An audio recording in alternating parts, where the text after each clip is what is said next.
क्या आपने कभी सुना है कि भगवान जगन्नाथ ने स्वयं पुजारियों को डांट लगाई हो सिर्फ इसलिए कि एक गरीब भक्त की केले की छाल वाली माला मंदिर में स्वीकार नहीं की गई?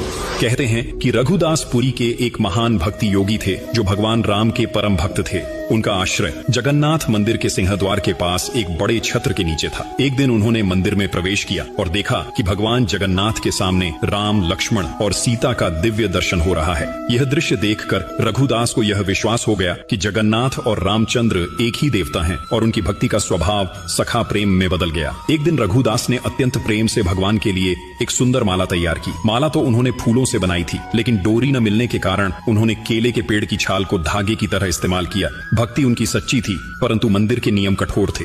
जब उन्होंने माला पुजारी को दी तो उसने तुरंत मना कर दिया, क्योंकि केले की छाल मंदिर में अपवित्र मानी जाती थी। यह सुनकर रघुदास का हृदय टूट गया। वह माला लेकर अकेले रोते हुए अपने आश्रय लौट गए। उस रात मंदिर के पुजारियों ने व्रत रखा। उम्मीद थी कि भगवान स्वयं कोई संकेत देंगे, और सच में रात के गहरे सन्नाटे में भगवान जगन्नाथ उनके सपने में प्रकट हुए। भगवान ने कठोर स्वर में कहा, तुमने रघुदास की माला ठुकराकर उसकी भक्ति का अपमान किया है। वह माला मेरे लिए सबसे प्रिय है, क्योंकि वह प्रेम से बनी थी, न कि नियमों से। वह इस समय घर में बैठा रो रहा है, भूखा प्यासा। जब तक उसकी माला मेरे गले में नहीं चढ़ाई जाती, तब तक मैं कोई पूजा स्वीकार नहीं करूंगा। सुबह होते ही पुजारी भागते हुए रघुदास के पास पहुंचे, उनके चरणों में गिरकर क्षमा मांगी और प्रेम पूर्वक माला